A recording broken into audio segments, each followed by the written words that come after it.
Bonjour à toi, j'espère que tu vas bien. Alors, dans cette vidéo, nous allons voir le concept de la divergence. Mon engagement, c'est que tu comprennes, en sortant de cette vidéo, le concept de la divergence en profondeur, de manière intuitive, mais aussi de manière mathématique. Donc entre trop de vulgarisation ou trop de maths, on va trouver le juste équilibre. Donc, pour te donner un bref rappel de ce que c'est la divergence, ça décrit la manière dont un champ diverge ou converge localement. Ici, pour une charge négative, on a un champ qui converge, tandis que là, ça diverge.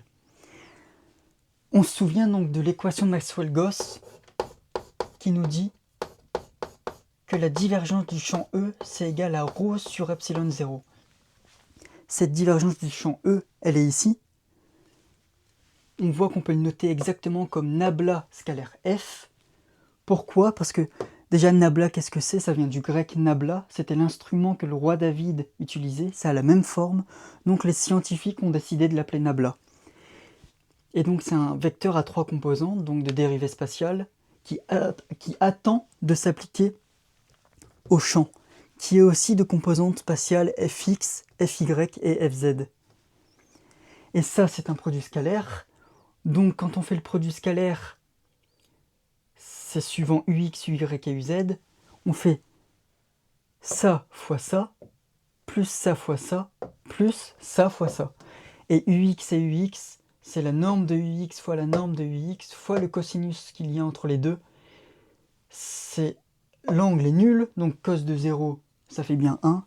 Et comme c'est de norme 1, on a bien tout ça qui fait 1. Donc, on a cette définition de la divergence qui est celle qu'il faut retenir dans un système cartésien. Et mon but dans cette vidéo, c'est de te montrer qu'on peut arriver à cette définition de la limite de cette expression. Et on va comprendre pourquoi. Donc je vais effacer ça. Retiens bien ça, que ça, c'est la définition de la divergence.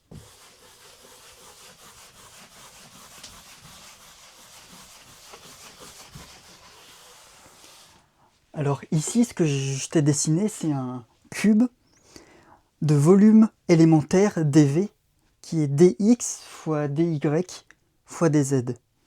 À l'intérieur de ce cube, on a une particule chargée qui émet donc un champ F quelconque, qui peut être, on va dire, un champ électrique. Pour l'instant, on considère que c'est un champ général, qui passe donc à travers une petite surface élémentaire ds. Ça, c'est la surface du cube.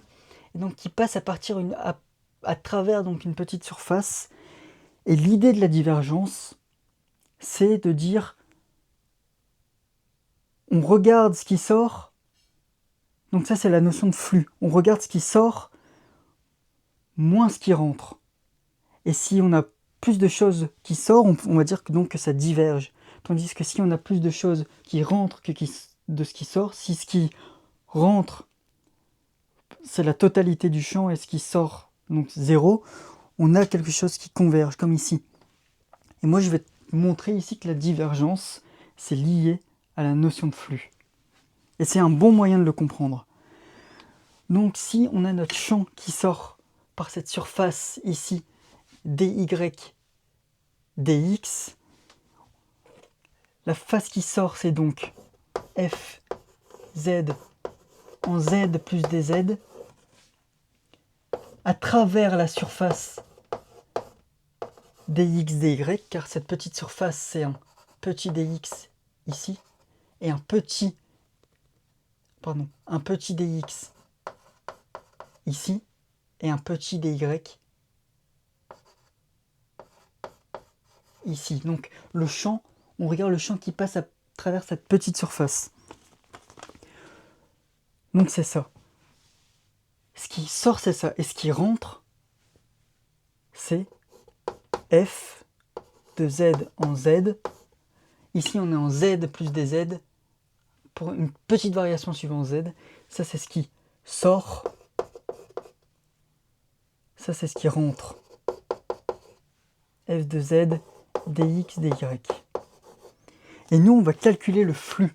Donc c'est ça le flux. C'est ce qui sort moins ce qui rentre. On l'appelle phi. c'est f donc de z, facteur de z plus dz, moins f de z en z, et on factorise par dx dy.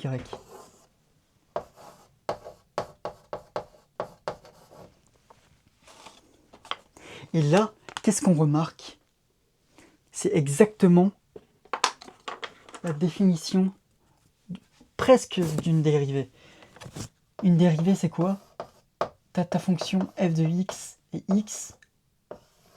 Tu veux regarder son taux de variation entre f de x ici et f de x plus h, où x est ici et h est ici. Et la définition de la dérivée, c'est ça.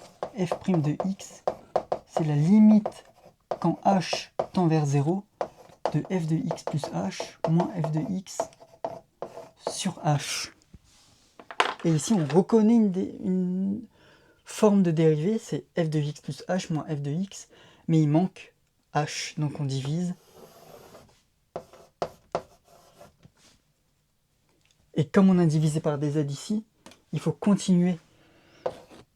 Il faut rajouter la valeur de dz. Donc ça, c'est exactement la définition de la dérivée. Je vais effacer ça pour qu'on ait plus de place. Et je vais mettre une dérivée partielle parce qu'il y a aussi les composantes suivant y et z. Donc ça fait suivant y et x. Donc là, on a df sur dz. Ça, c'est la dérivée partielle, donc qui dépend de z, mais aussi des autres variables. Donc c'est pour ça qu'on met une dérivée partielle. Où les autres donc sont constantes. Puis on rajoute des x, des y, des z. L'élément de volume total.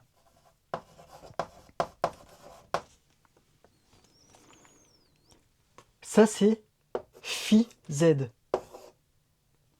Je vais effacer ça. Ça, c'est phi z. Et on a exactement la même chose pour phi y et pour phi x. Donc je vais le noter. Phi x,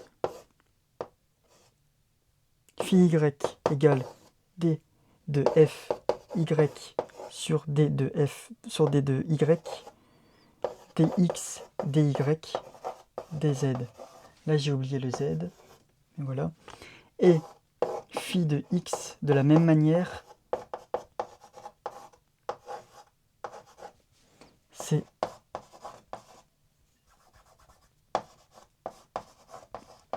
c'est ça. Donc, si on veut le flux total, il suffit d'additionner fx plus fy plus fz, ce qui nous donne le flux total, c'est fz plus fy plus fx. Donc, on va l'écrire dans l'ordre.